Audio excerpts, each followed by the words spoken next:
आगे। ओके चलिए आप लोग बताइएगा मुझे angular momentum of electron in D orbital 30 second time ले लो, कैलकुलेट कर लो।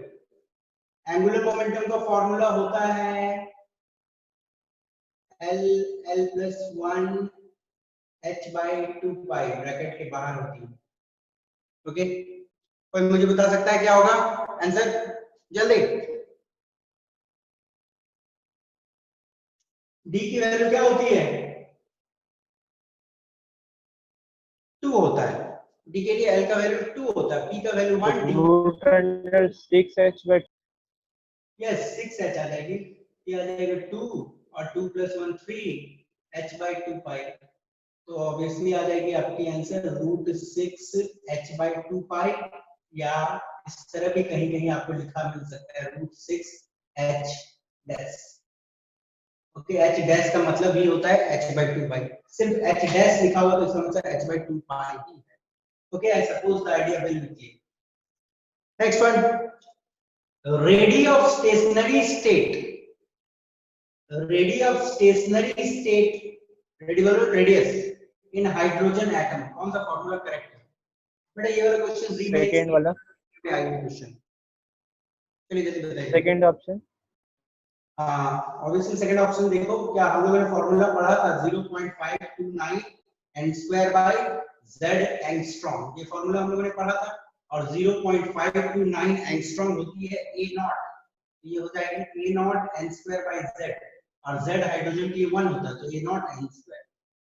Okay I suppose idea should be clear. चलिए आगे बढ़ते हैं। Splitting of spectral lines, spectral lines जो स्प्लिट हो जाता है in electric field is known as dash effect. Spectral line जो स्प्लिट होती है electric, it's known as Stark's effect. Good. और मैग्नेटिक फील्ड रहेगा तो Riemann effect. Relation between lambda and P is, lambda और पी के बीच में क्या रिलेशन होती है? Inversely proportional. लैम्डा और पी के बीच में relation, de Broglie principle. Sir हाँ बोलिए। h/p। Yes lambda is equal to h/p। Okay यही डी ब्रॉगली प्रिंसिपल है ना। Wavelength of a particle is equal to Planck's constant divided by momentum. Correct formula for Heisenberg principle is, तो बता सकता है? Correct formula for Heisenberg principle is, Heisenberg principal के लिए correct formula क्या होगा बेटा? याद नहीं है? Delta x arid in position dot arid in momentum is greater than equal to h by 4 pi, याद है? Delta x dot delta p is greater than equal to h by 4 pi, तो दूसरे वर्ड्स में लिखोगे तो ऐसे भी लिख सकते हो, delta x dot m del v is greater than equal to h by 4 pi। Okay exam में कंफ्यूज कैसे करेगा? ये ग्रेटर देन इक्वल टू का साइन नहीं देगा किसी में, इक्वल टू दे देगा सिर्फ, या ग्रेटर देन दे देगा सिर्फ, ग्रेटर देन इक्वल टू देगा, पकड़ना है, ठीक है ना? ये दिमाग लगानी है, ग्रेटर देन इक्वल टू में फंसता है बच्चा option question. H operator refers to Hamilton, Hamiltonian operator, it is Hamiltonian operator. Yes sir. Hamiltonian operator जो हमें मिली थी स्क्रोडिंगर इक्वेशन में, है ना? आई सपोज याद होगा आप लोगों को, H operator dot psi is equal to E dot psi, इसके ऊपर में ऑपरेटर नहीं होगा। Correct order of size of S orbital, S orbital की साइज ग्रेटर देन होगा कि इक्वल टू, साइन पड़ेगा एग्जाम में। Correct order of size of S orbital greater than या less than? Greater than. n की value जैसे ही increase होती है ऑर्बिटल की साइज भी इंक्रीज होती है, तो n का वैल्यू बढ़ते जा रहा है। Next one, order of increase of system. Last class में इसकी डिस्कशन हुई थी। Order of increase of energy, energy जो इंक्रीज करती है ऑर्बिटल्स की सिंगल इलेक्ट्रॉन सिस्टम में, किस पैटर्न में, कोई बता सकता है? n हम लोग को मालूम है only depends upon n, only n पे डिपेंड करती है, वो डिपेंड्स अपॉन n पे डिपेंड करती है। तो 1s की जो कम होगी 2s से 2s की बराबर होगी 2p, फिर 3s will be equal to 3p which is will be equal to 3d, फिर वैसे ही 4s का भी है 4s equal to 4p 4d which is equal to 4f, ठीक है ना। Total number of nodes, what is the formula for total number of nodes? Angular node plus radial node. नहीं, मैं फार्मूला पूछ रहा हूं।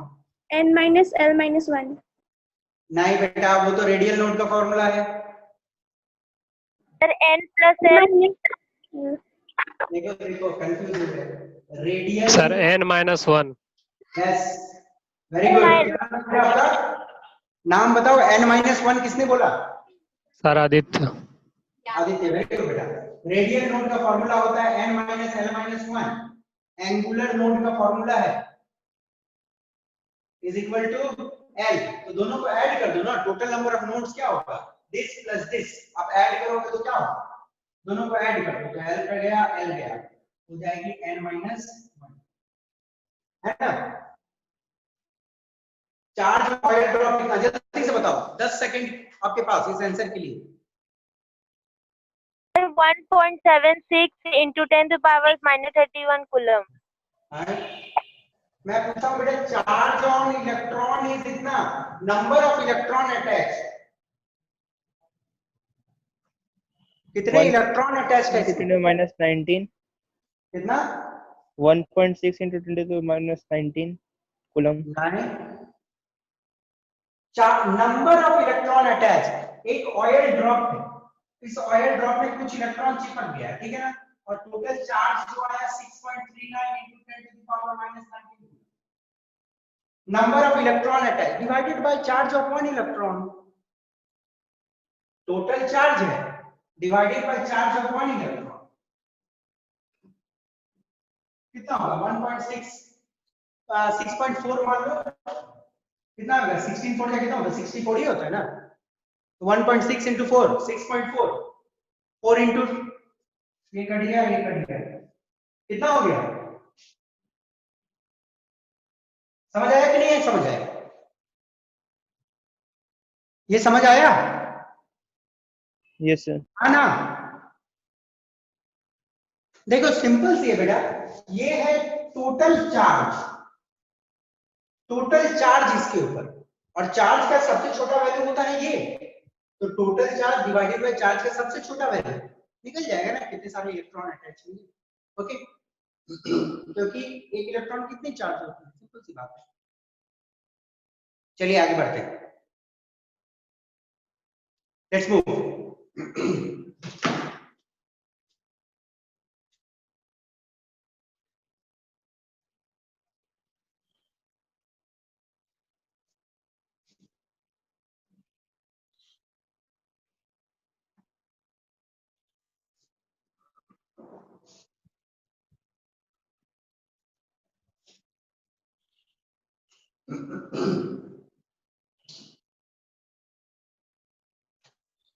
चलिए आगे देखते हैं।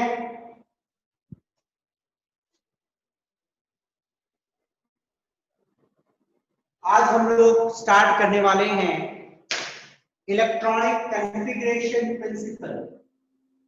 Electronic configuration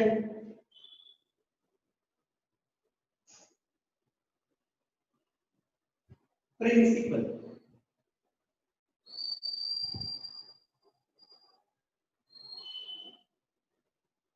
got it?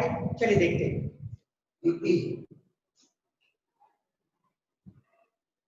The distribution of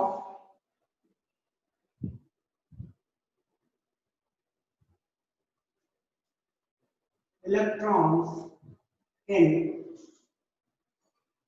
different orbitals is known as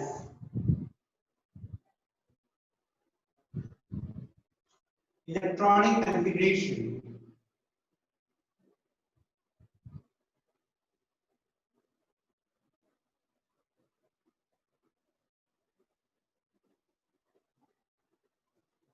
of the atom. देखो बेटा, एक डेफिनेशन कुछ नहीं है, पर सिंपल सा चीज समझ लो ये क्या बोलना चाहता है। एक एटम का इलेक्ट्रॉनिक कॉन्फ़िगरेशन हम किसको बोलते हैं, इस डेफिनेशन में वो हमें पता चलेगा।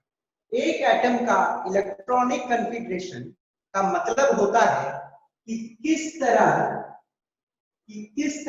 इलेक्ट्रॉन्स को डिस्ट्रीब्यूट किया गया है या बांटा गया है विभिन्न डिफरेंट ऑर्बिटल्स में। समझ गए बात को? फिर से रिपीट करता हूं। एटम में इलेक्ट्रॉन का किस प्रकार डिस्ट्रीब्यूशन है डिफरेंट ऑर्बिटल्स में। यदि हम लोग उसको लिखते हैं तो हम बोलते हैं कि हम इलेक्ट्रॉनिक कॉन्फ़िगरेशन लिखे हैं। वेरी सिंपल में एटम के डिफरेंट ऑर्बिटल्स जो हैं उसमें इलेक्ट्रॉन्स को हम दिखाएंगे कि किस तरह कितना इलेक्ट्रॉन मौजूद है उसमें, तो उस डिनोशन को हम बोलेंगे electronic configuration. Okay,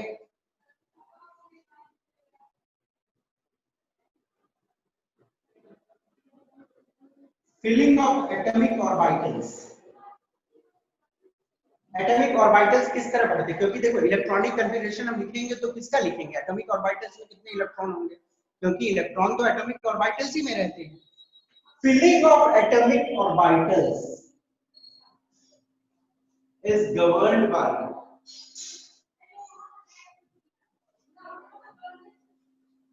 three principles। देखो इलेक्ट्रॉन किस तरह एटॉमिक ऑर्बिटल्स में भरे हुए हैं, या यदि हम लोग लिखते हैं इलेक्ट्रॉनिक कॉन्फ़िगरेशन तो हम लोगों को तीन प्रिंसिपल्स या बोलो तो तीन लॉ सीखने जरूरी है।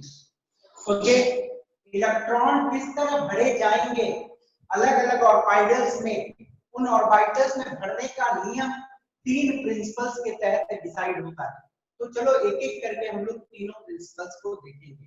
पहले हम लोग वो तीन प्रिंसिपल को सीख लेंगे, फिर हम लोग इलेक्ट्रॉनिक कॉन्फ़िगरेशन लिखना हम सीखेंगे। ओके, चलिए आगे बढ़ते हैं। नेक्स्ट, पहला प्रिंसिपल जो है it's known as Aufbau principal. देखो ध्यान से देखिएगा, पहला प्रिंसिपल जो सीखना पड़ता है हम लोग को इलेक्ट्रॉनिक कॉन्फ़िगरेशन लिखने के लिए वो है अफबाउ प्रिंसिपल।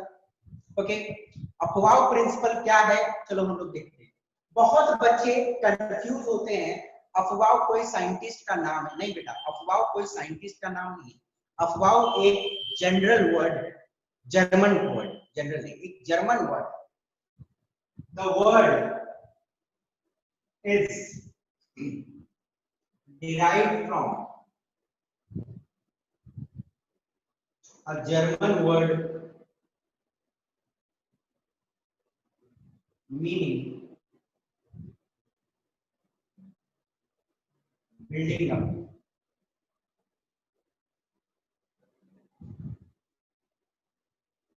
देखो ये शब्द अफबाउ जो होता है, अफबाउ शब्द का मतलब होता है, एक जर्मन वर्ड है, उसके आधार पे अफबाउ का मीनिंग होता है बिल्डिंग अप, बोले तो बनाना, इलेक्ट्रॉनिक कॉन्फ़िगरेशन को बनाना। Okay, Aufbau means building up. Okay, अब अफबाउ प्रिंसिपल बोलता क्या है, it says in the ground state, GS means ground state, it says in the ground state atomic orbitals are filled in order of increasing energies. देखो Aufbau rule क्या बोलता है, ये बोलता है कि एटॉमिक ऑर्बिटल्स में इलेक्ट्रॉन बढ़ेंगे, सबसे पहले सबसे कम एनर्जी वाला ऑर्बिटल में इलेक्ट्रॉन बढ़ेगा, फिर उसके बाद उससे ज्यादा एनर्जी वाले ऑर्बिटल में इलेक्ट्रॉन बढ़ेगा। ओके, अफबाउ रूल क्या बोलता है कि एटॉमिक ऑर्बिटल्स में इलेक्ट्रॉन बढ़ेंगे, किस आधार पे, सबसे पहले कम एनर्जी वाला ऑर्बिटल में इलेक्ट्रॉन बढ़ेगा, फिर ज्यादा एनर्जी वाले ऑर्बिटल में इलेक्ट्रॉन बढ़ेगा। ओके, और लास्ट क्लास में डिस्कस्ड था कि सिंगल इलेक्ट्रॉन सिस्टम में it depends upon only n, और मल्टी इलेक्ट्रॉन सिस्टम में डिपेंड करती है n प्लस l पे। चलो मैं दिखाता हूं। एनर्जी ऑफ ऑर्बिटल्स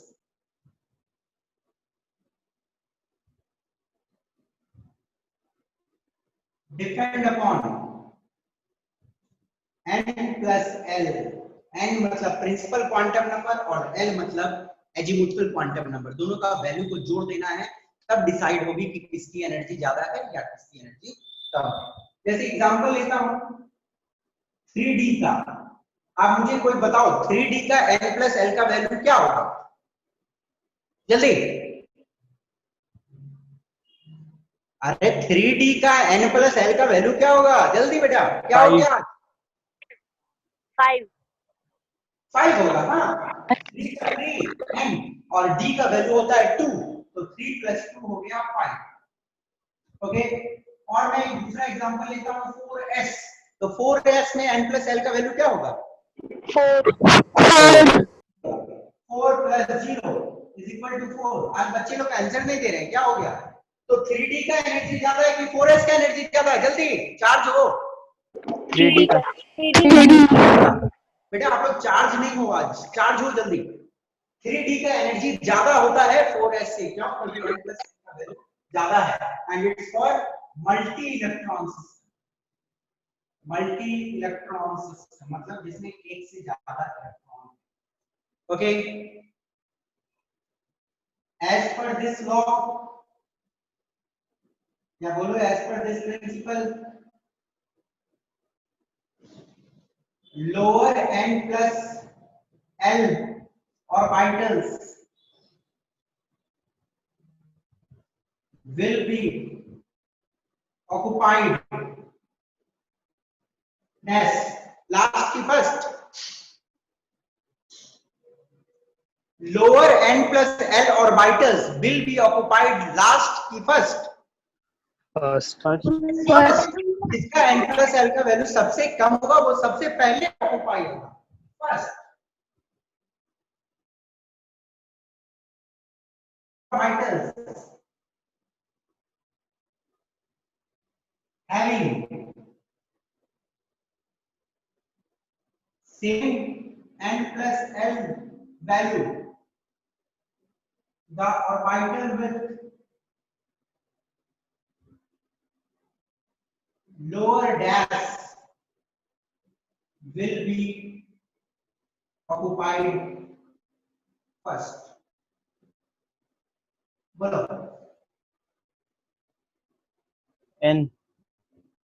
दो ऑर्बिटल यदि उनका n प्लस l का वैल्यू सेम है, तो वो ऑर्बिटल जिसका n का वैल्यू कम है वो पहले बढ़ेगा, क्यों?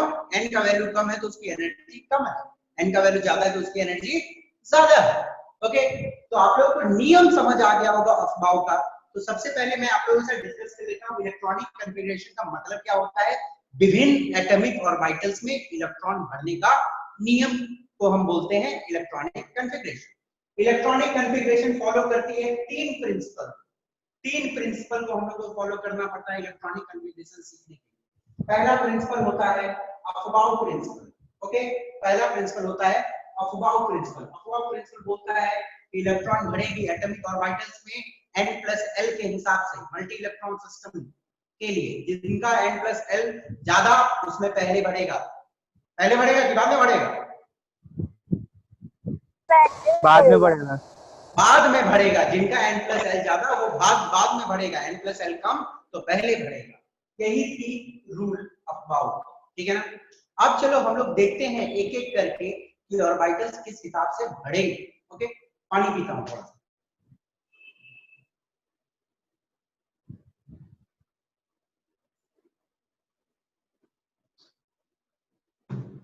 चलो बेटा,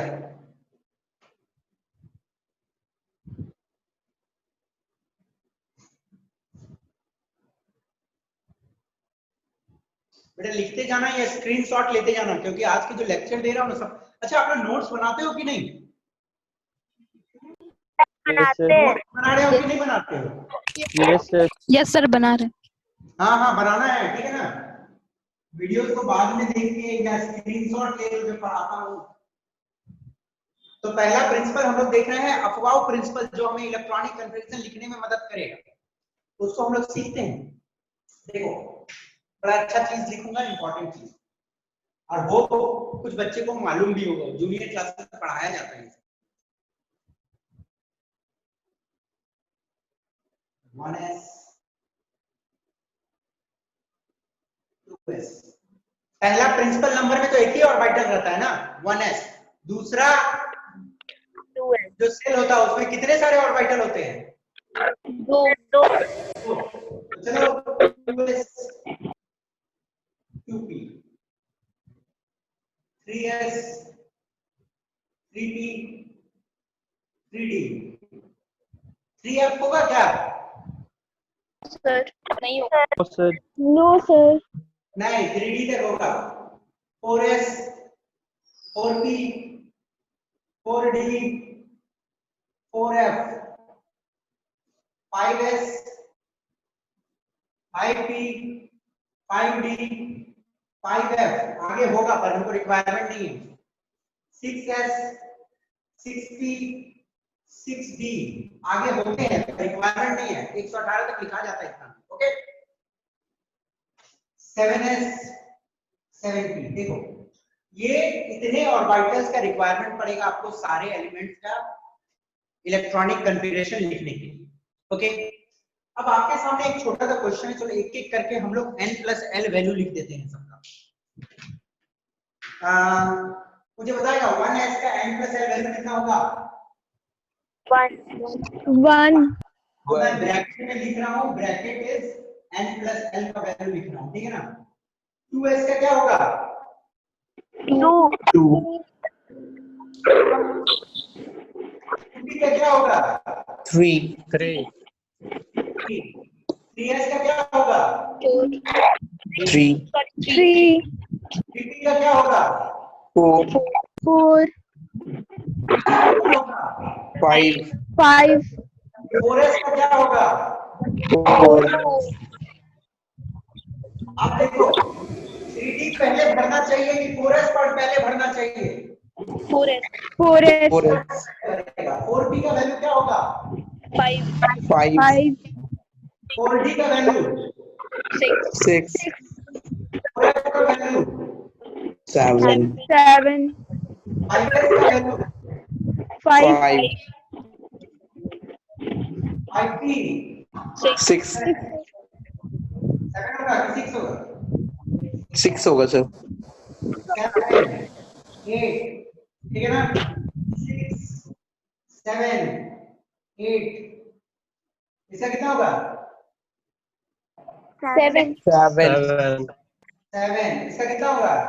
8 8 अब आप लोग को इसको देख के तो आराम से समझ आ जाएगा कौन पहले बढ़ेगा कौन बाद में बढ़ेगा। ओके, पर एक मैं इजी मेथड बता दे रहा हूं याद रखने का, जो एरो के तरह रहते हैं।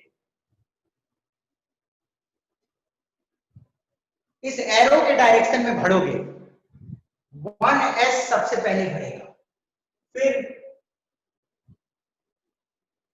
2s बढ़ेगा, ठीक है ना। फिर ये एरो 1s बढ़ा, फिर 2s बढ़ा, फिर ये 2p बढ़ेगा, 2p के बाद 3s बढ़ेगा, फिर 3s के बाद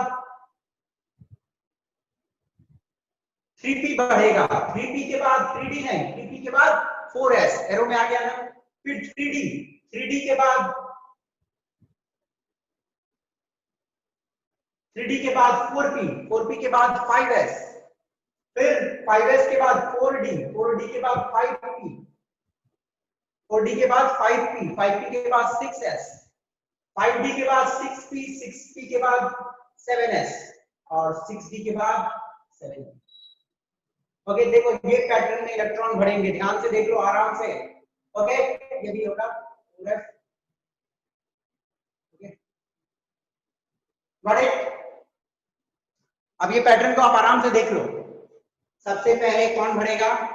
1s, ठीक है ना, फिर 2s, फिर 2p 3s, 3p 4s, 3d 4p 5s, 4d 5p 6s, फिर 4f 5d 6p 7s, फिर 5f 6d 7p last. Okay समझ गए बेटा? देखो ये तो एक सिंपल तरीका है याद रखने का, पर इसके अंदर का कॉन्सेप्ट तो आपको समझ आ गया ना, क्यों कौन पहले भरेगा और कौन बाद में भरेगा, ये डिसाइड करेंगे ये रेड कलर में जो मैंने दिखाया है। क्लियर है ना बेटा आइडिया? आई सपोज सबको, यस सर। सपोज आपको सबको ये आइडिया क्लियर होनी चाहिए। Okay got it. चलो आगे बढ़ते हैं।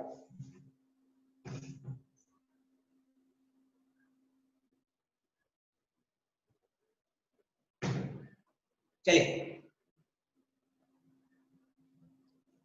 हाँ अब देखिए, ये तो हम लोग देखें। अब हम लोग करते हैं क्या है, कुछ छोटे से एग्जांपल्स देखते हैं। एस में कितना सारा इलेक्ट्रॉन जाता है बेटा? 2। पी में कितना जाएगा?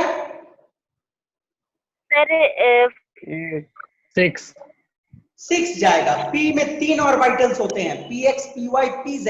तो देखो s में 2 जाती हैं, p में 6 जाती है, और सभी को मालूम है p में 3 ऑर्बिटल होते हैं, px py pz। तो p में 6, d में कितना? 10 10, f में कितना? 14। 14, 7 ऑर्बिटल होते हैं 14। चलो अब हम लोग एक काम करेंगे, एक सिंपल कंपाउंड का लिख के देखते हैं एग्जांपल के तौर पे। सोडियम लेते हैं 11, ठीक है ना। आप मुझे आप लोग बताओ कैसे इलेक्ट्रॉन बढ़ेगा? पहले 1s 1s, फिर 2s, फिर 2p और फिर 3s। 1s2, उसके बाद 2s2, 2s2, 2 में मतलब 2s में 2 इलेक्ट्रॉन, 1s2 2s2, फिर उसके बाद 2p6, 2p6, फिर उसके बाद कितना बच गया? 3s1, 3s1 10। अब कितना जाएगा? 3s1, 3s1।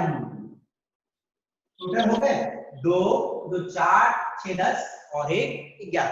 अब चलो हम लोग अपना पुराना जो लिखते थे 9 10 में उससे चेक कर लेते हैं कि गलत है कि सही। ये वाला पहला घर केस है 2 इलेक्ट्रॉन, 2s 2 और 2। दूसरा घर 2 और 6 8। तीसरा घर 2 8 1। ऐसे ही लिखते थे ना हम लोग जूनियर क्लास में, उसी के हिसाब से है, कोई गलत नहीं है। पर हम लोग थोड़ा सा उसको मॉडिफाई कर दिए और उसके अंदर में भी जगह है उनको शो कर दिए, ठीक है ना। अब क्या होगा, कैल्शियम का लिखता हूं मैं 20, ठीक है ना। बहुत बच्चों को कंफ्यूजन होता है, पुराने हिसाब से बताओ क्या होता है? 2 8 8 2, यही होता है ना बेटा? कैल्शियम का यही होता है 2882 पुराने के हिसाब से। अब हम लोग सीखते हैं कि 28, देखो कैल्शियम का हम लोग जूनियर क्लास में लिखे हैं 2882, 2 8 10 18 और 2 20। तो अब बहुत बच्चे के दिमाग में ये क्वेश्चन उठता है कि सर तीसरा सेल में मैक्सिमम कितना इलेक्ट्रॉन आ सकता है? 18 आ सकता है। तीसरा सेल में मैक्सिमम 18 इलेक्ट्रॉन आ सकता है। और सर जब 10 ही इलेक्ट्रॉन बचा है तो 10 आपने यहाँ पे क्यों नहीं रखा? तो ये बच्चे के दिमाग में क्वेश्चन आता है और ये कंफ्यूजन अभी दूर हो जाएगा। देखो मैं लिखूंगा 1s2 2s2 2p6 3s2, कितना हुआ? ये तो 2 2 4 4 और 6 10 10 और 2 12 12 के बाद 3p कितना? 6 18 और 3p के बाद कहां जाएंगे? 3d की 4s 4s 4s, 2। देखो 4s2 2 2 4 10 12 18 20 उसी हिसाब से बढ़ा हुआ 1s2 2s2 ठीक है ना 2p6 3s2 3p6 3p6 और 3p के बाद 4s2 वैसे बढ़ाओ। देखो ये पहला घर पहला सेल ये दूसरा सेल ठीक है ना और ये वाला तीसरा सेल और ये वाला चौथा सेल ठीक है ना। पहला सेल में कितना 2 दूसरा 2 2 सेल में कितना 8 तीसरा सेल में कितना आया 2 और 6 कितना हुआ 8 और लास्ट वाला भी हो गया 2। तो जूनियर क्लासेस में आप लोगों ने गलत नहीं पढ़ा है सही पढ़ा है क्योंकि 3s2 3p6 के बाद 4s में इलेक्ट्रॉन जाती है और तीसरा सेल में सिर्फ 6 और 2 8 इलेक्ट्रॉन ही रहता है। समझ आई बेटा क्लियर हो गई आइडिया किसी को कोई कंफ्यूजन इसमें बोलिए सर ये यहाँ पे डी ही तक क्यों है सर डी क्यों नहीं जा रहा है ये क्या बोल रहे हो बेटा सर हम बोल रहे हैं कि ये क्यों है सर डी क्यों नहीं जा रहा है क्या डी नहीं जा रहा फिर से बेटा जोर से मोबाइल को मुंह के पास लाके बोलो एक बार। सर ये कॉन्फ़िगरेशन जो आप लिखे हैं इलेक्ट्रॉनिक कॉन्फ़िगरेशन सर ये पी तक ही क्यों जा रहा है इसके बाद सर डी क्यों नहीं जा रहा है डी तो जा ही रहा है और आएंगे दूसरे आएंगे उसमें डी जाएगा बेटा क्यों नहीं जाएगा। ओ Okay. अच्छा Got it? Sir yes sir और एलिमेंट्स आएंगे आई सपोज आपका डाउट क्लियर हुआ क्या यस सर क्या बोलना चाह रहे हो क्लियर देखो आएगा जब दूसरा आएगा तो डी भी आएगा। अभी तो मैंने दो ही आपको एग्जांपल दिखाए बहुत सारे एग्जांपल दिखाएंगे बेटा डी आएगा ओके बट डी का जगह तो आएगा। अभी तो बीसी हुआ है 20 होगा तो पूरे का 3D तो आएगा ही ना 21वां आएगा तो 3D भी आना शुरू होगा ओके वो बताएंगे। ये आइडिया क्लियर हो गया आप लोगों का ठीक है ना चलो मिटा दो इसको चलिए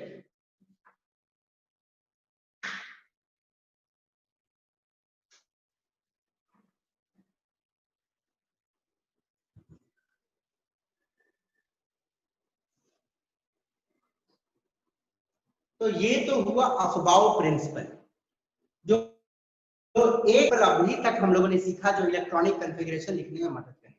दूसरा प्रिंसिपल जो हम लोगों को सीखना है that is Pauli exclusion principle okay the second is Pauli exclusion principal.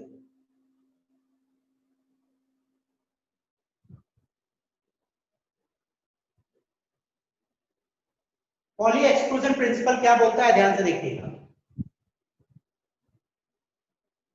No two electron पहला point no two electron in an atom can have the same set of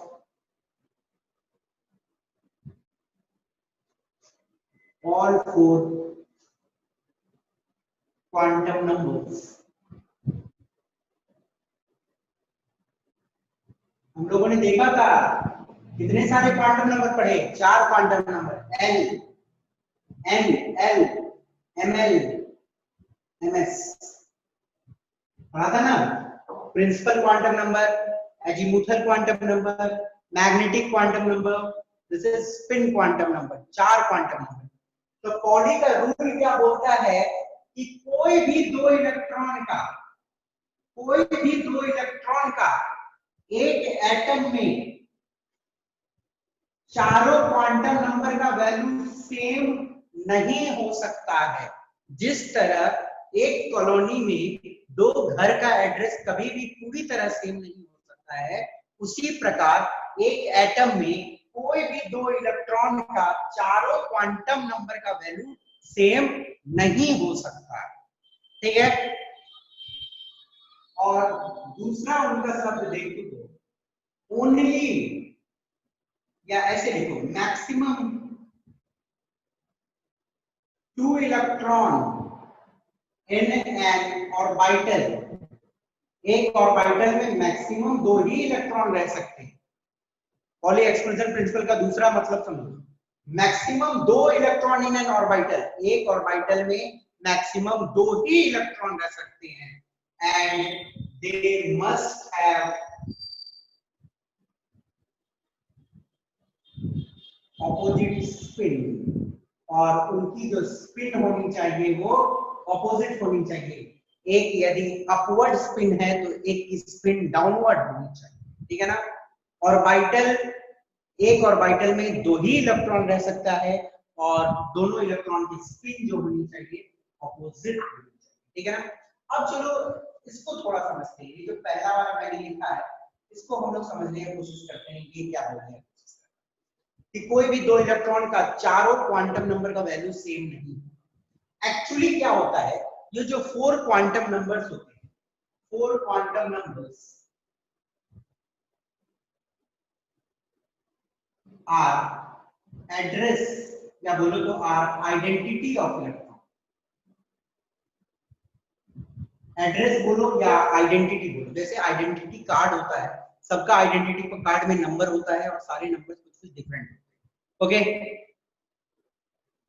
या ऐसे समझो तो कि एक मोहल्ला होता है इसमें जहां पे 2 घर होंगे, उन 2 घर का सारे एड्रेस जो होते हैं उसमें कुछ पार्ट सेम हो सकता है पर सारे पार्ट सेम नहीं हो सकते। वैसे ही 4 क्वांटम नंबर जो होते हैं इलेक्ट्रॉन की एड्रेस बोलो या इलेक्ट्रॉन की आइडेंटिटी को बताता है। चलो एक एग्जांपल लेते हैं, मानो एक ऑर्बिटल है उसमें एक इलेक्ट्रॉन है, ओके। उस इलेक्ट्रॉन का n का वैल्यू है 3, ओके। l का वैल्यू है मानो 1, मतलब तीसरा सेल में कौन सा सबसेल है, p सबसेल में, ओके। तीसरा सेल का p सबसेल में -1 ओरिएंटेशन, मतलब px ऑर्बिटल में -½ स्पिन के साथ, ठीक है। मैं एक एग्जांपल लिया हूं, एक इलेक्ट्रॉन है तीसरा सेल में p सबसेल में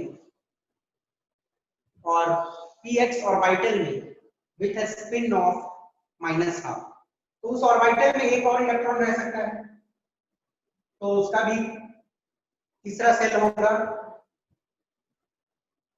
p सबसेल होगा और वही ऑर्बिटल px ऑर्बिटल में रह सकता है, तो इसका भी वैल्यू -1 होगा, x का -1, और जो स्पिन होगी इट विल बी +1। देखो at maximum 3 quantum number same हो सकते हैं, at maximum 3 quantum number same हो सकते हैं पर चौथा कभी भी सेम, ओके। ये जो 3 क्वांटम नंबर जो सेम है वो क्या बता रही है, ऑर्बिटल के बारे में, ऑर्बिटल के बारे में बता रही है ना, कौन सी ऑर्बिटल है, तीसरा सेल का p ऑर्बिटल, p सबसेल में px ऑर्बिटल में, है ना। पूरा ऑर्बिटल का एड्रेस बता दिया, ये पहला 3 और फिर उसके बाद ये कौन से स्पिन के साथ है, ओके। तो मैक्सिमम 3 से ज्यादा क्वांटम नंबर सेम नहीं हो सकते, ओके।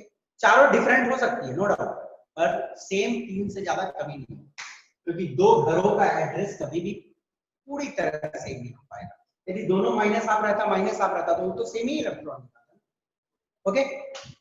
तो ये दिमाग में रखना, कोई भी 2 इलेक्ट्रॉन का एक एटम में चारों क्वांटम नंबर का वैल्यू कभी भी सेम नहीं होता, ओके। अब आपके सामने मैं एक छोटा सा क्वेश्चन रखता हूं, it's a hypothetical question, okay. क्योंकि देखो आईआईटीज में मेन के एग्जामिनेशन में हम लोगों ने एक बार पैटर्न में देखा है कि हाइपोथेटिकल क्वेश्चन पूछते हैं। हाइपोथेटिकल बोले तो सचमुच का वैसा नहीं है, ट्रू वो चीज नहीं है, पर यदि हम माने वैसा है तो क्या होगा। तो एक हाइपोथेटिकल क्वेश्चन है आपके सामने, hypothetical question,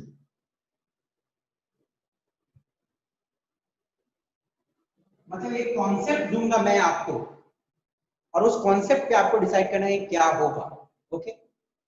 if spin off electron has 3 values, then number of electron in N orbital. बताओगे? स्पिन का तो दो वैल्यू होता है इलेक्ट्रॉन का, एक माइनस हाफ और एक प्लस हाफ। तो दो वैल्यू होता है, तो एक ऑर्बिटल में दो इलेक्ट्रॉन रहती है विद डिफरेंट एटम्स। अब बोला गया है कि यदि स्पिन ऑफ इलेक्ट्रॉन का हम मानते हैं तीन वैल्यू, सच में नहीं होता, हम मानते हैं कि तीन वैल्यू है, तो एक ऑर्बिटल में कितने सारे इलेक्ट्रॉन? मानो कि तीन वैल्यू एबीसी, तो एक ऑर्बिटल में कितने सारे इलेक्ट्रॉन रहेंगे? तीन रहेंगे। सिंपल सी बात है। ए बी सी है तो मानो एक स्पिन ले लिया ए, एक इलेक्ट्रॉन, दूसरा इलेक्ट्रॉन ये सारा, फिर दूसरा वैल्यू बी ले लिया और तीसरा स्पिन का वैल्यू सी ले लिया। तो तीन सेट ऑफ वैल्यूज आ गए हैं, एक सेट ए के साथ, एक सेट बी के साथ और एक सेट सी के साथ। ओके, तो ऐसे हाइपोथेटिकल क्वेश्चन पूछे जा सकते हैं कि इलेक्ट्रॉन के स्पिन का वैल्यू यदि मतलब 6 स्पिन के वैल्यूज हैं तो एक ऑर्बिटल में कितने सारे इलेक्ट्रॉन रहेंगे? यदि स्पिन के 6 वैल्यूज हैं इलेक्ट्रॉन का, तो एक ऑर्बिटल में कितने सारे इलेक्ट्रॉन रह सकते हैं? इलेक्ट्रॉन 6 रह सकते हैं। जितने स्पिन का वैल्यू उतने सारे इलेक्ट्रॉन रह सकते हैं। ओके, अब स्पिन का वैल्यू बढ़ने से इलेक्ट्रॉनिक कॉन्फ़िगरेशन पूरा चेंज हो जाएगा। स्पिन का वैल्यू बढ़ने से इलेक्ट्रॉनिक कॉन्फ़िगरेशन पूरा चेंज हो जाएगा। कैसे? देखो, तब 1s में कितने इलेक्ट्रॉन रहेंगे? 2 1 3 यदि स्पिन का वैल्यू 3 हो जाएगा तो s ऑर्बिटल में तो 2 ही इलेक्ट्रॉन रहता था ना, विद प्लस माइनस वैल्यू, तो अब 3 इलेक्ट्रॉन रह सकता है ना ए बी सी वैल्यू के साथ। ओके, समझ आया कि नहीं आया? Yes sir. सिंपल सी बात है, स्पिन का जितना वैल्यू उतना इलेक्ट्रॉन एक ऑर्बिटल में, क्योंकि ये तीनों सेम हो गए। चलो मान लिए एक ऑर्बिटल, पर स्पिन का वैल्यू यदि 3 है तो तीनों इलेक्ट्रॉन तो रह सकता है ना। तो यदि this is a hypothetical situation, if spin का 3 वैल्यूज है तो पहला ऑर्बिटल में 3 इलेक्ट्रॉन, दूसरा में कितना रहेगा? 3। अब 2p में कितना रहेगा इलेक्ट्रॉन? 2p में कितने इलेक्ट्रॉन रहेंगे? 4 कितने रहेंगे? 4 सर। नहीं, अरे p में 3 ऑर्बिटल्स होते हैं ना बेटा। 9 9 होगा, एक ऑर्बिटल में 3 हटेगा, तो 3 ऑर्बिटल में 3 3 जा 9। तो स्पिन का वैल्यू चेंज होने से number of electron in N orbital बढ़ जाएगा। यदि 2 वैल्यूज रहता तो p का वैल्यू 6 रहता था, 2 2 2 है ना। अब 3 हो गया तो 3 3 3। बट ये एक मतलब इम्प्रैक्टिकल सिचुएशन है, हाइपोथेटिकल क्वेश्चन मैंने पूछा। ओके, समझ आया कि नहीं समझ आया? No sir. नहीं आया? फिर से चलो, स्पिन का जितना वैल्यू होगा, मानो स्पिन का 3 वैल्यू है ए बी सी, ठीक है ना, तो हमको कितना सारा सेट मिल सकता है? ये एक सेम, दो सेम, तीन सेम, तीसरा सेम, एक स्पिन का वैल्यू से एक सेट ऑफ इलेक्ट्रॉन, दूसरा वैल्यू से दूसरा सेट ऑफ इलेक्ट्रॉन, तीसरा वैल्यू से तीसरा सेट ऑफ इलेक्ट्रॉन। तो एक ऑर्बिटल में 3 इलेक्ट्रॉन रह सकती है कि नहीं यदि स्पिन का वैल्यू 3 को है तो? हाँ बोलो ना बोलो। Yes sir. रह सकता है। तो s ऑर्बिटल में पहले कितना रहता था? 2 स्पिन रहता था, 2 रहता था। 3 स्पिन रहेगा तो कितना? 3, ठीक है ना। Yes sir. p ऑर्बिटल में कितना रहता था? 2 2 2 रहता था ना, px py pz, 6 हुआ, तो अब कितना रहेगा? अच्छा 3 ओ, 3 3। समझ आया? Sir yes sir. हाँ, स्पिन का वैल्यू 6 हो जाएगा तो p ऑर्बिटल में कितना इलेक्ट्रॉन रहेगा? 12. स्पिन का वैल्यू 6 को रहेगा, 6 को स्पिन का वैल्यू रहेगा, तो p सबशेल में कितना इलेक्ट्रॉन रहेगा टोटल? 18. 18 6 6 6। समझ आ गया? बस वेरी सिंपल है, पर थोड़ा दिमाग चकराने वाला चीज है जो सचमुच में नहीं होगा, पर हाइपोथेटिकल क्वेश्चन पूछा जा सकता है कि मानो ऐसा होगा तो। ओके, हटा, ज्यादा दिमाग नहीं लगाना।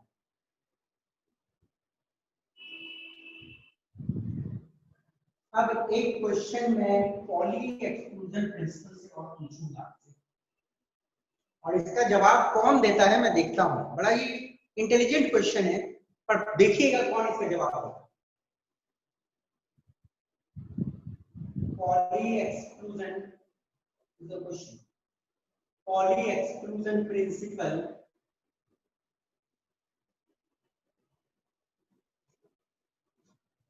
is valid for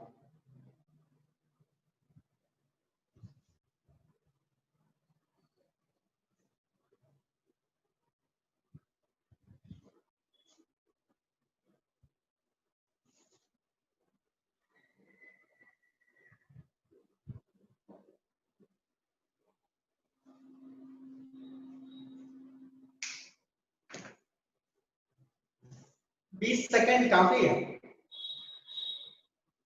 C plus B. हाँ, क्या बोले?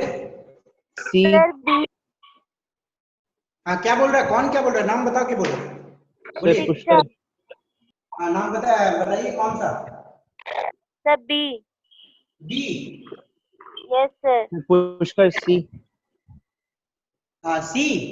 नाम नाम yes बताओ, कौन बोल रहा sir, है? पुष्कर सी। पुष्कर सी होगा। और कुछ हो सकता है क्या? नहीं। नो चलो सर देखते हैं कैसे। हाइड्रोजन में पहले देखो कितना इलेक्ट्रॉन है। एक इलेक्ट्रॉन है, ठीक है ना? हाइड्रोजन में देखिए इलेक्ट्रॉन रहती है ना।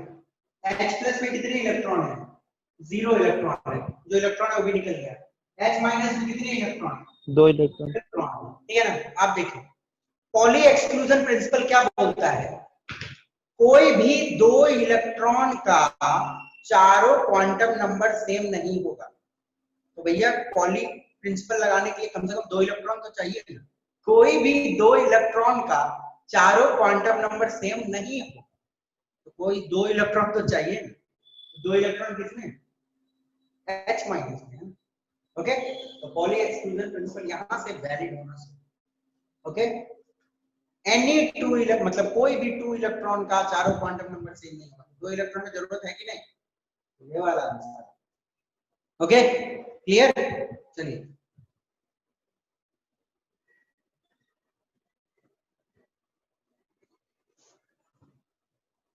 तो देखो, आप थोड़ा दिमाग लगाना कि पहले हम लोगों ने सीखा इलेक्ट्रॉनिक कॉन्फ़िगरेशन लिखने के दौरान कि किस तरह इलेक्ट्रॉन हर एक घर में जाएगा। एस में 2, फिर पी में 6, डी में 10, एफ में 14 और किस ऑर्डर में जाएगा, एनर्जी के हिसाब से जाएगा। और दूसरे लॉ में सीखा हम लोगों ने कि एक ऑर्बिटल में 2 इलेक्ट्रॉन रहेगी, तो एक की यदि स्पिन ऊपर है तो दूसरी की स्पिन क्या है, डाउन होनी चाहिए। तो एस की कहानी ये हो जाएगी और पी की कहानी क्या हो जाएगी? ठीक है, ठीक है, ठीक है। और दूसरा जो आएगा अपोजिट आएगा, ठीक है ना? 2 इलेक्ट्रॉन रहेगा एक ऑर्बिटल में, एक ऑर्बिटल है ना ये, px py pz 2 इलेक्ट्रॉन है और दोनों का स्पिन क्या है, उल्टा है। ओके, समझ गए बात को? ये p और का कहानी। ओके, पूरा px py pz, क्या ये सही होगा? मुझे कोई बताएगा? क्या मैं ऐसे लिख सकता हूँ? No, sir. नहीं है क्या? No, sir. ये नहीं हो सकता, दिस इज रॉन्ग। तो ये हमें पता चला पॉली से, पॉली के रूल से पता चला कि किस तरह इलेक्ट्रॉन रहेगा, एक सीधा तो दूसरा उल्टा, ठीक है ना? एक अपवर्ड स्पिन रहेगा तो दूसरा इलेक्ट्रॉन डाउनवर्ड स्पिन रहेगा। तो पॉली ने ये बताया। अब आते हैं हम लोग हंड्स रूल। नेक्स्ट जो रूल है हंड्स रूल,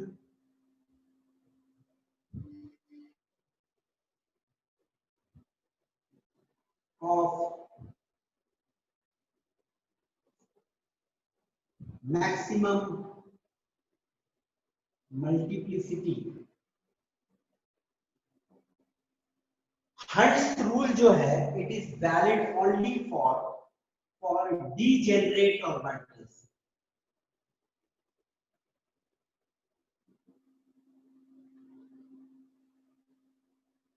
ध्यान से सुनो, हंड्स रूल सिर्फ वैलिड है डीजेनरेट ऑर्बिटल्स के लिए, डीजेनरेट बोले तो सेम एनर्जी वाला ऑर्बिटल के लिए। ओके, अब चलिए हम लोग देखते हैं ये रूल क्या बोलता है। ये रूल बोलता है क्या, pairing of electron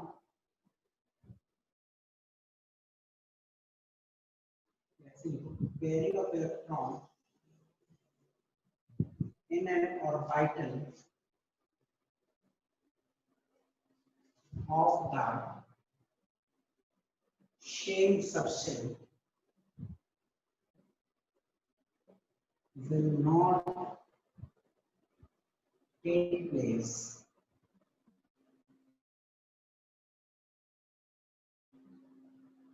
each orbital is singly occupied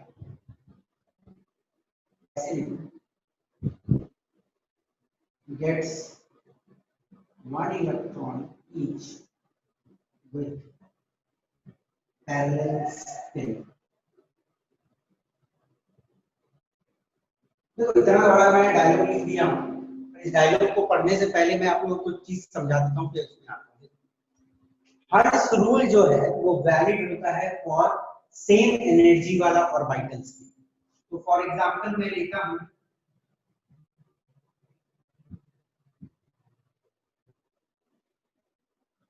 P subshell के 3 ऑर्बिटल लेता हूं, px py pz। ये तीनों की एनर्जी सेम होगी कि नहीं होगी? सेम होगा कि नहीं होगा? Yes sir. Yes, sir. हाँ, एक सबशेल में जो तीनों ऑर्बिटल रहेंगे तीनों की एनर्जी सेम।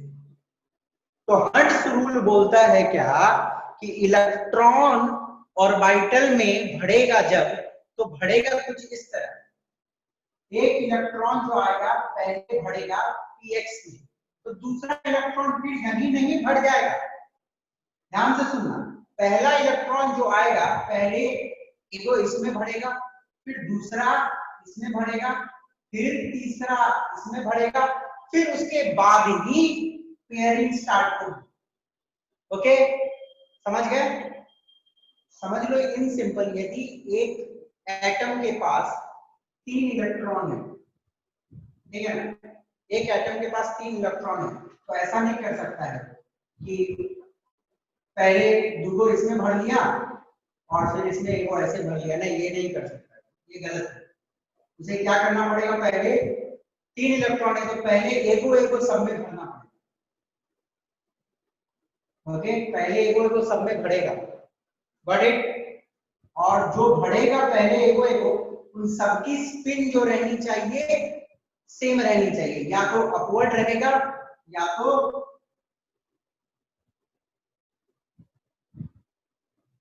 डाउनवर्ड रहेगा। ओके, पहले एक इलेक्ट्रॉन भरेंगे विद सेम स्पिन, एक भरा सेम स्पिन है, एक भरा सेम स्पिन है, तो ये अलाउड है। और यदि आप बोलोगे कि वो ऐसे भरे, एक ऐसे और फिर एक ऐसे, नहीं, ये गड़बड़ है। एक अपवर्ड स्पिन है तो फिर डाउनवर्ड स्पिन नहीं हो सकता, पहला इलेक्ट्रॉन जो सब में बढ़ेगा उसके सब सेम स्पिन, तो ये वैलिड नहीं है। तो ये रूल क्या बोलता है, देखिए, पेयरिंग ऑफ इलेक्ट्रॉन मतलब इलेक्ट्रॉन का पेयरिंग। ओके, इलेक्ट्रॉन का पेयरिंग तब तक नहीं होगा एक ऑर्बिटल में, ठीक है ना, इलेक्ट्रॉन का पेयरिंग तब तक नहीं होगा एक ऑर्बिटल में जब तक सारे ऑर्बिटल को एक इलेक्ट्रॉन नहीं मिल जाता विथ पैरेलल स्पिन। पैरेलल मतलब सेम डायरेक्शन वाला स्पिन। ओके, फिर से रिपीट कर देता हूं, देख लो, एक सबसेल है, ठीक है ना, एक सबसेल है, ये वाला एक सबसेल है, इसके सारे ऑर्बिटल जो हैं, ओके, उसमें पेयरिंग स्टार्ट नहीं हो जाएगा एक ही बार इलेक्ट्रॉन का।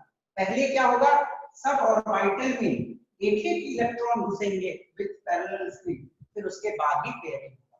मानो 6 इलेक्ट्रॉन है तो कैसे होगा, पहले 1 2 3, फिर पेयरिंग होगा, चौथा ऑपोजिट स्पिन के साथ, पांचवा छठा, ठीक है ना, इस हिसाब से समझ गए। तो पेयरिंग कब तक नहीं होगा, जब तक सारे को एक इलेक्ट्रॉन विद सेम स्पिन नहीं मिल जाती है। Okay, got it, understood.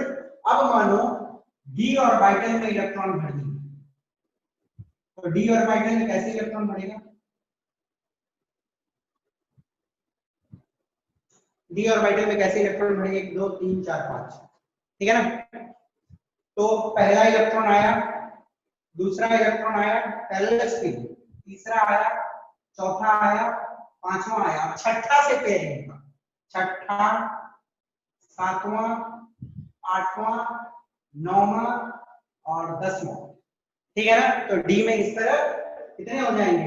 Total 10 electron हो सकते हैं, पी में टोटल 6 इलेक्ट्रॉन हो सकते हैं। बट एक क्वेश्चन यहाँ पे है, और बहुत ही इंटेलिजेंटली क्वेश्चन पूछा गया है ये वाला मेंस में एक बार, कि हंड्स रूल क्या इसमें पूरी तरह लागू है? हंड्स रूल तो लागू है, इसमें और कोई रूल लागू हुआ है क्या?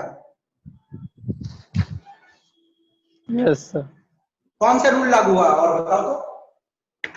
सर सेकंड वाला, सेकंड वाला कौन सा? Poly exclusion principal. हाँ, हंड्स क्या बोलता है? हंड्स को तो पेयरिंग से कोई मतलब ही नहीं है। हंड्स ने क्या बोला कि पेयरिंग तब तक नहीं होगा जब तक सब में एक एक इलेक्ट्रॉन ना भर जाए। तो हंड्स रूल सिर्फ यहीं तक वैलिड है कि एक एक इलेक्ट्रॉन सबको मिलेगा पैरेलल स्पिन के साथ।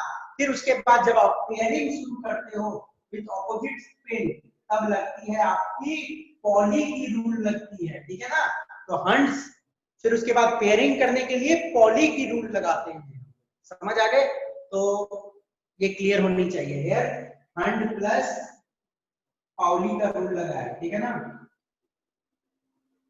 Got it? तो एकदम आइडिया क्लियर रखना बेटा, मैं फिर से बता दे रहा हूं एक बार। एक सबशेल है पी वाला, मानो ये पी सबशेल है, ये वाला पी सबशेल है।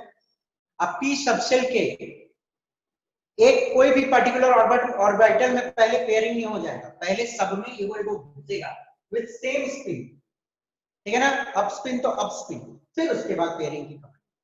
तो ये है हंड्स रूल की कहानी। तो हंड्स रूल सिर्फ बात करता है फॉर हाफ फिल्ड ऑर्बिटल। ये आधा बड़ा है ना, हाफ फिल्ड ये तो लागू नहीं, ठीक है ना? ये भी हाफ फिल्ड रहता तो हाफ फिल्ड, ठीक है ना? पेयरिंग हो गया तो पाउली, आगे पाउली की रूल लगी। तो आई सपोज ये 3 प्रिंसिपल आपको क्लियर हो गई होगी। पहला प्रिंसिपल बात करता है किस पैटर्न में एनर्जी है ऑर्बिटल्स के और किस पैटर्न में कौन से ऑर्बिटल को पकड़ना है। दूसरा रूल बात करता है कि ऑर्बिटल में अपोजिट स्पिन वाले इलेक्ट्रॉन घुसेंगे, 2 घुसेंगे। और तीसरा रूल बोलता है कि पहले एगो एगो सब में भरो, फिर उसके बाद पेयरिंग करो। ओके, तो चलो अब हम लोग इलेक्ट्रॉनिक कॉन्फ़िगरेशन लिखते हैं। मिटा दो।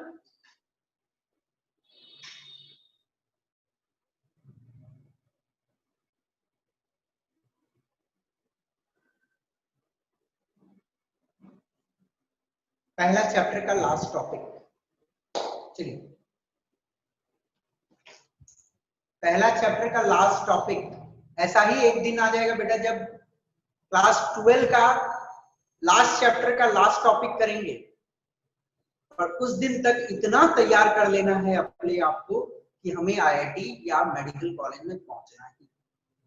याद रखना इस दिन को, पहला चैप्टर का पहला अपने लास्ट टॉपिक आज कर रहा है। एक समय आएगा लास्ट चैप्टर का लास्ट टॉपिक भी होगा, बट उस दिन तैयार रहना है। ओके, मेहनत करते रहना है, टूटना नहीं। ओके, चलिए देखते हैं आता है पहला चैप्टर का लास्ट टॉपिक देखा जाए।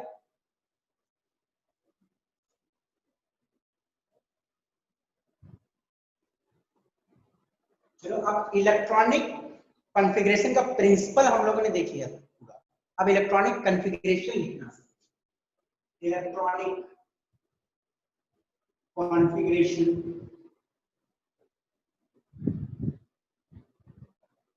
ऑफ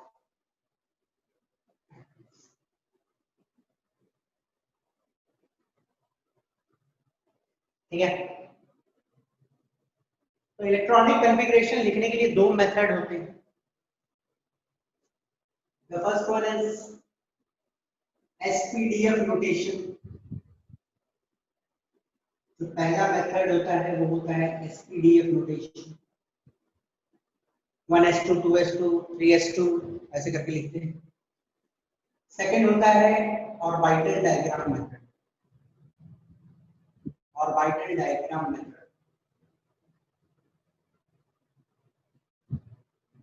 तो ऑर्बिटल डायग्राम मेथड में हम लोग क्या करते हैं, ऑर्बिटल बनाते हैं, एस की एक ऑर्बिटल होती है, ओके, पी की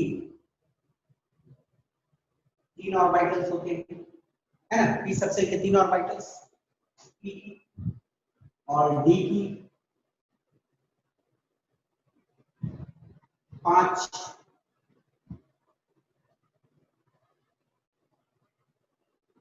एक दो तीन चार 5, ठीक है ना, डी का 5 और एफ का 7, ठीक है, 1 2 3 4 5, 1 2 3 4 5 6 7, ये ठीक है, एसपीडीएफ, एस के एक ऑर्बिटल, पी का 3 ऑर्बिटल, डी का 5 ऑर्बिटल और एफ का 7 ऑर्बिटल, 1 2 3 4 5 6 7, ओके। और सब डिजेनरेट होते हैं, सेम एनर्जी वाले, एफ के जितने सेम, डी के सब सेम सेम सेम, राइट। तो ये दो मेथड हमें जानना है, the first one is SPDF notation and the next one is orbital method, okay. आपको तो सारे प्रैक्टिस करने हैं, 118 के 118 एलिमेंट की प्रैक्टिस करनी है आपको, बट मैं मिनिमम 30 तक डिस्कस करूंगा विद एक्सेप्शन ऑफ, हर जगह रूल नहीं चलता है, कुछ एक्सेप्शन भी आते हैं, उनको भी देखना। तो चलो हम लोग स्टार्ट करते हैं with first method is SPDF notation, ठीक है। तो एसपीडीएफ नोटेशन को हम लोग पहले सीखेंगे, और सीखना क्या है सबको मालूम होगा। सबसे पहले यदि हम लोग लिखेंगे हाइड्रोजन का, तो हाइड्रोजन का होगा, तो क्या होगा 1s1 पहला घर में एक इलेक्ट्रॉन, हाइड्रोजन का एटॉमिक नंबर 1 है ना, 1 है तो 1s1, फर्स्ट घर में 1s1। हीलियम 1s2 1s2 है ना, 1s2 पहला s सबशेल में 2 इलेक्ट्रॉन, ठीक है ना। लिथियम का 3 होता है, 1s2 2s1 1s2 2s1 1s2 2s1, 2s के बाद 2p आता है, याद रखना 1s 2s 2p, 2p के बाद 3s, 3s के बाद 3p, 3p के बाद 4s, फिर उसके बाद ठीक है ना 3d। ये लिथियम का हो गया 3, 1s2 2s1। बेरिलियम 4,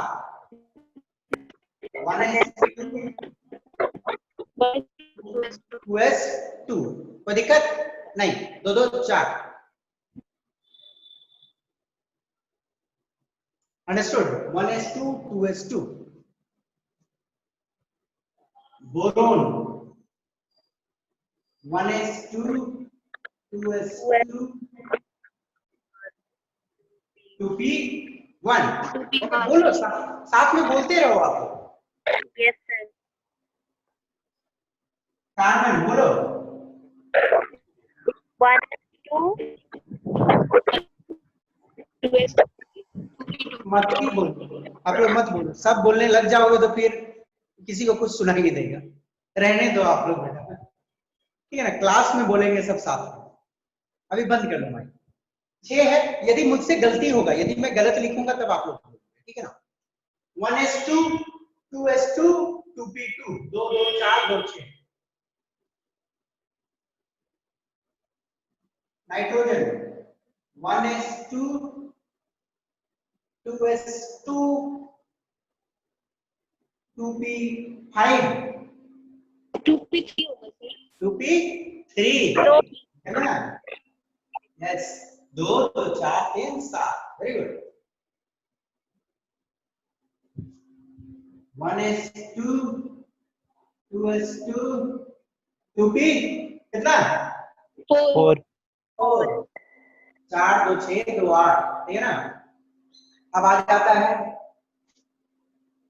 3 9, तो 1s2 2s2 2p6 6 होगा 2p5 होगा। 5. ठीक है ना। 5 4 9, क्लियर है ना। 2 2 4 और 5 9। अब इंपॉर्टेंट एक चीज मैं लिखने वाला हूं, इसको थोड़ा ध्यान से देखना बेटा, ठीक है। नियॉन, नियॉन की होती है 10, okay. 1s2 2s2 2p6।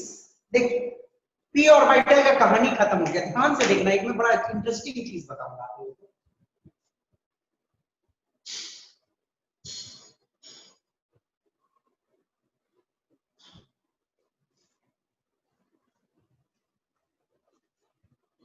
One one पहला पीरियड, पहला सेल बढ़ा, तो आप लोगों को पीरियडिक टेबल मालूम है ना। Hydrogen, helium, lithium, beryllium, boron, carbon, nitrogen, oxygen, fluorine, neon, ठीक है ना। पहला सेल खत्म हुआ 1s1 1s2, पहला सेल खत्म हो गया तो पहला पीरियड भी खत्म हो गया, ठीक है ना। पहला सेल खत्म हुआ तो पहला पीरियड भी खत्म हो गया, ओके। अब ध्यान देना, दूसरा सेल जैसे ही एंटर हुआ, दूसरा सेल जैसे ही एंटर हुआ, दूसरा पीरियड शुरू हो गया। पीरियड मालूम है ना, पीरियडिक टेबल, पीरियडिक टेबल मालूम है कि नहीं। पहला Yes, sir. ठीक है ना। ये सारे चीज मैं पीरियडिक टेबल में आप लोगों को बताऊंगा। देखो इस चैप्टर के डायरेक्ट रिलेशन है बहुत सारे चैप्टर से, तो इस चैप्टर पे एकदम बहुत ध्यान से पढ़ना है, ओके। तो ये ध्यान देना, जब एक नया सेल का एंट्री होता है तो एक नया पीरियड शुरू होता है। ध्यान से सुनो मैं क्या बोल रहा हूँ। जब एक नया सेल का एंट्री होता है तो नया पीरियड शुरू होता है। फिर से बोल रहा हूं, एक नया सेल आएगा तो नया पीरियड शुरू, ठीक है। नया सेल आया, नया पीरियड शुरू हो गया। लिथियम सेकंड पीरियड शुरू हो गया ना, first period. Hydrogen, helium second period, lithium यहां से शुरू होता है, सेकंड पीरियड, है ना। चलिए अब बेटा आपको एक चीज रट लेना है, ये चीज इंपॉर्टेंट। नियॉन का इलेक्ट्रॉनिक कॉन्फ़िगरेशन आपको याद है।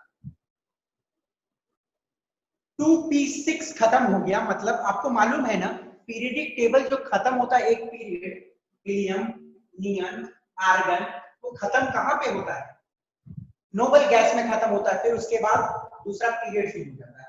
Hydrogen, helium, lithium, neon, neon खत्म हुआ, फिर सोडियम, आर्गन खत्म हुआ, पोटेशियम, है ना। ऐसे ही होता है। तो लास्ट में कौन खत्म करता है, एक पीरियड कौन खत्म करता है, एक पीरियड को नोबल गैस खत्म करता है, एक पीरियड को। तो नोबल गैस का आपको पहले याद रखना है एटॉमिक नंबर।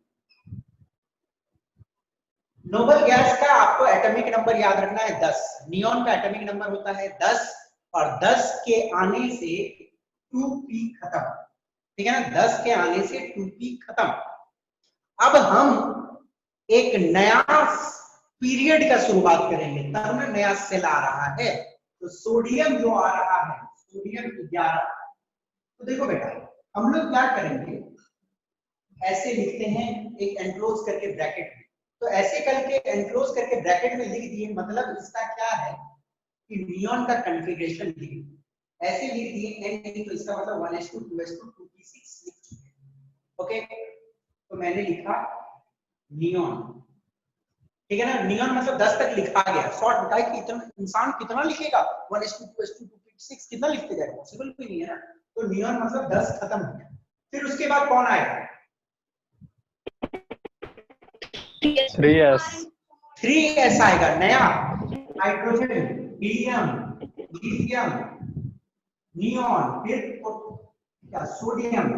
नया पीरियड शुरू हुआ ना, नया पीरियड शुरू हुआ तो first period, second period, third period. Third period जैसे ही आया तो थर्ड सेल भी घुस जाएगा, ओके। थर्ड सेल तो कौन सा होगा, 3s1, अंडरस्टूड। तो सोडियम का आप इलेक्ट्रॉनिक कॉन्फ़िगरेशन ऐसे लिख सकते हो, नियॉन ब्रैकेट में 3s1, इसका मतलब नियॉन मतलब इतना लिखा हुआ है, 1s2 2s2 2p6 जोड़ दो, 2 2 4 4 6 10 और ये 11। हो गया, समझ आ गई? चलो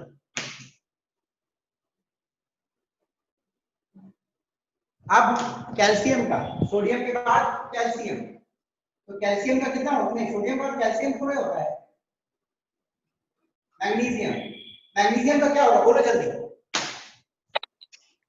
neon 3 Na3S2 neon 3s2, neon मतलब 10, 10 2 12, very good. Aluminium, neon 3s3 sorry neon मतलब 10, 3s3, 3s3 नहीं होता है, s में 3 आता है कभी? 3s 3s2, 3p1 yes 3s3, electron का 3 स्पिन नहीं होता है बेटा, इलेक्ट्रॉन का 2 ही स्पिन होता है। 3s2 3p1। सिलिकॉन कितना? 3s2 3 3s2 3p, 3p2 3s2 3p2, 10 12 14। Silicon. Phosphorus, neon 3s2 3p, 10 2 12 कितना? 3p 3 3p3, ठीक है ना? सल्फर, नियॉन 10 हो गया, 3s2 3p 10 12 4 4 4, ठीक है ना? Sulphur, fluorine, neon 10 3s2 12 3p 5, हो गया, समझ गए? अब है मोस्ट इंपॉर्टेंट आर्गन, ठीक है ना? नियॉन 3s2 3p 6, ठीक है ना? Neon 3s2 3p6, 10 12 18।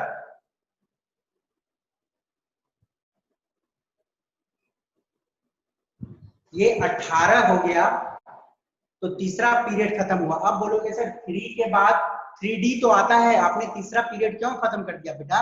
क्यों? क्योंकि 3p के बाद हम 3d में नहीं जाते हैं, हम किस में जाते हैं?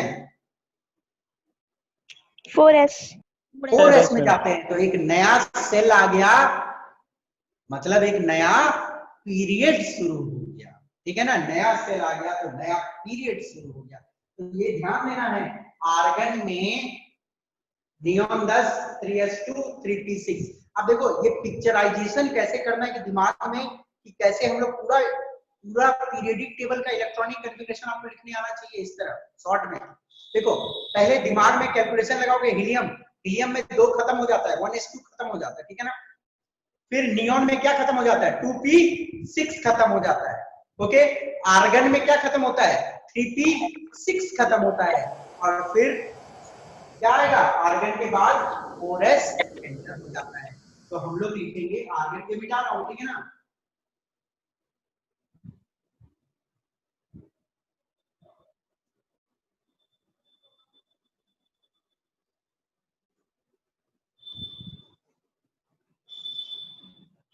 देखिए ये आर्गन हो गया।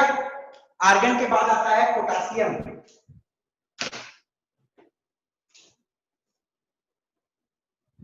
आर्गन के बाद आता है पोटासियम। पोटासियम को हम कैसे लिख सकते हैं?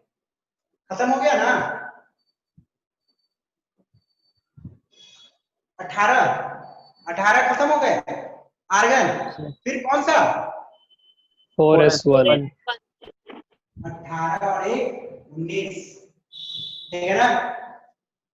कैल्शियम,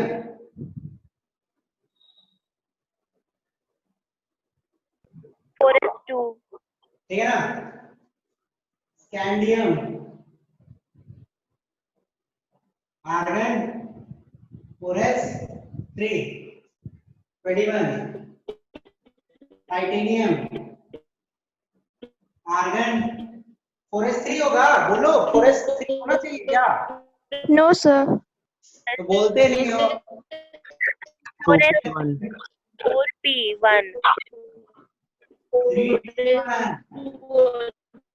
4s के बाद 3d में घुसेगा, ठीक है ना? क्लियर है कि नहीं? yes sir, yes sir. 3d आ गया, 4s2 के बाद 3d1, फिर 4s2, 3d2, 22, ठीक है? वेनेडियम 23, आर्गन 18, 19, 20, 3d 3, ठीक है ना? अब बेटा exception, there comes one exception. Argon तक तो कोई एक्सेप्शन नहीं मिलता है, क्रोमियम इज एक्सेप्शन, ये एक्सेप्शन। आर्गन, ठीक है ना? हमारे हिसाब से क्या होना चाहिए? 18, 2 20, ठीक है ना? 3d 4, हमारे हिसाब से ये होना चाहिए। ओके, 18, 19, 20 और 24, पर ये नहीं होगा। ओके, आर्गन में ये होगा 4s में एक ही भरता है और 3d में 5 भरता है।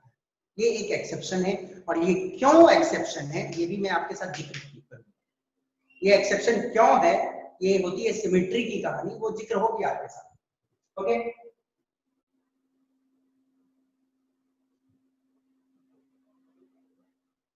अंडरस्टूड? यदि आप समझना चाहते हो इसको, देखो ये वाला बता दिया तो ऑर्बिटल भी समझ ही जाओ, तो ऑर्बिटल वाला भी लिखना तो आसानी ही है। आर्गन तक तो लिखने का जरूरत नहीं है, क्रोमियम का। ओके, समझाता हूं क्यों होता है, वो सिमेट्री की कहानी में बात है। तो chromium is an exception,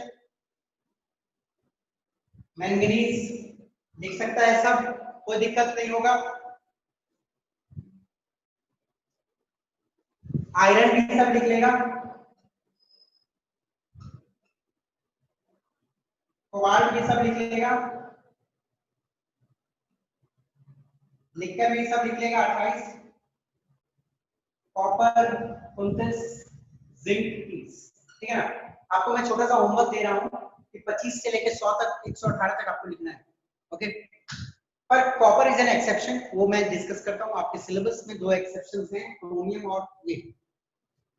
normal rule बोलता है ये 4s2 3d4 रहना चाहिए, पर रूल के हिसाब से दुनिया नहीं चलती है, कहीं कहीं एक्सेप्शन आती है। तो ये क्या हो गया, इसमें 2 नहीं रहेगा, इसमें 1 ही रहेगा और इसमें 5 रहेगा।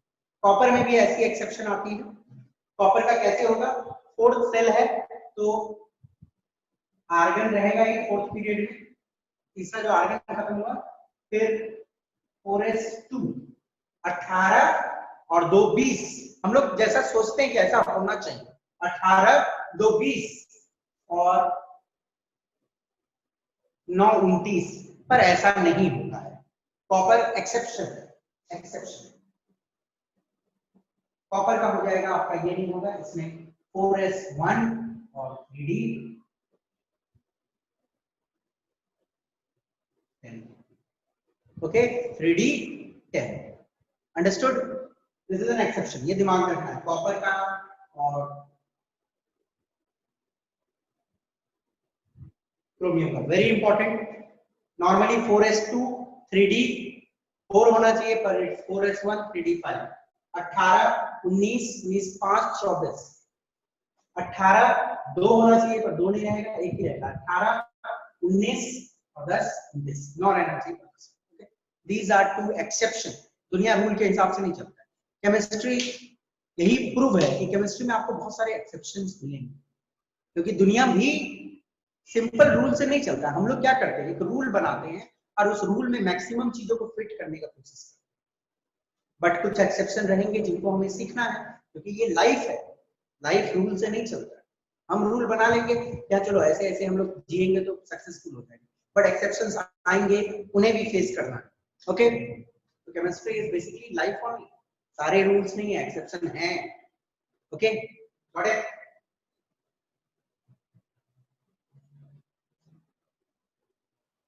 सर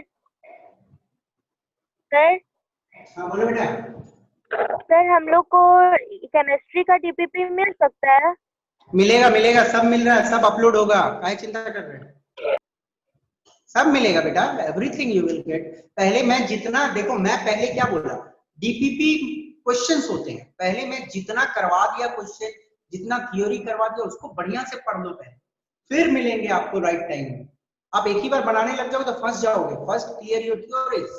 ओके चलो नेक्स्ट आते हैं ऑर्बिटल मेथड में।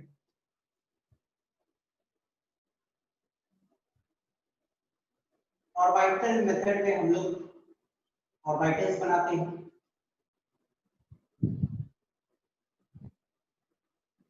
हाइड्रोजन 1 है तो s में जाता है ना, तो s से इसकी एक है, ठीक है ना, एक ऑर्बिटल बना दिया। हीलियम में 2 जाता है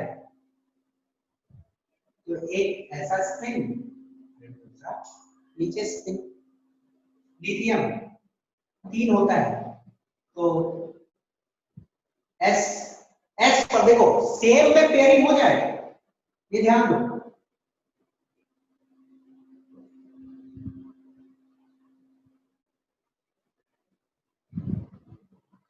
देखो ये वाला S है, ये वाला P है, ये वाला D। एक है, एक ही रहेगा, 2 है 2 है। अब 3 है तो आप बोलोगे सर आगे बढ़ा देते, नहीं, डीजेनरेट ऑर्बिटल, सेम ऑर्बिटल आते हैं तब पेयरिंग नहीं हो सकता, यहाँ पे क्या पेयरिंग, ये तो अलग ऑर्बिटल है, डिफरेंट डायमेंशन, 2 और फिर एक 3, ठीक है ना। बेरिलियम रहेगी तो 4 1 2, ठीक है।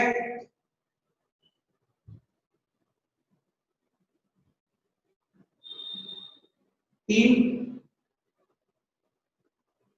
4, ठीक है ना, पेयरिंग मत कर देना, इसमें ऐसे ऐसे नहीं कर देना, ये गलत हो जाएगा, समझ गया ना।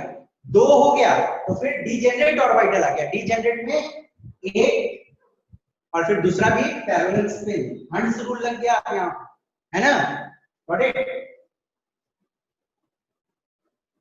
बोरोन,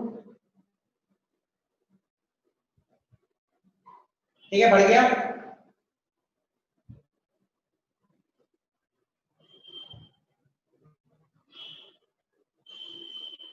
ठीक है। बेरिलियम में 2 2 4, अब यहाँ पे देखो पूरी तरह भर गई, हाफ फील्ड ऑर्बिटल से 2, फिर तीसरा चौथा पांचवा बेरिलियम बोरोन, ठीक है ना। सिमिलरली कार्बन, कार्बन का देखो क्या होगा, कार्बन 6 है, 2 कैसे होगा, अरे यार ये तो पूरा हम लोग गलत लिख रहे हैं, 2s आया ही नहीं,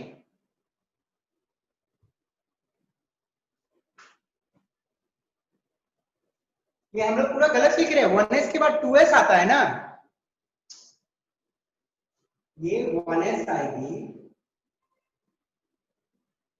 फिर 2s आएगी,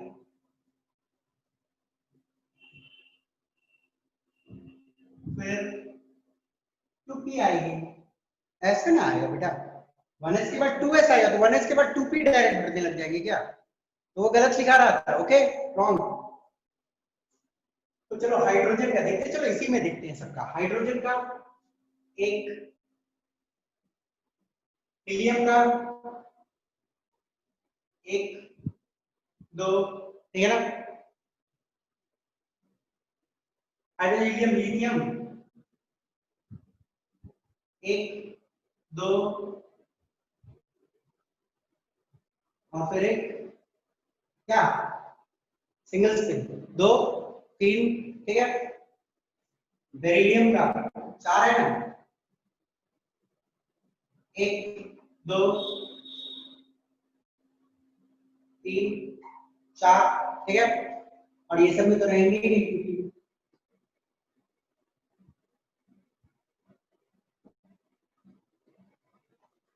बड़े समझ आ रहा है कि नहीं, क्या गलती हुआ था, यस सर।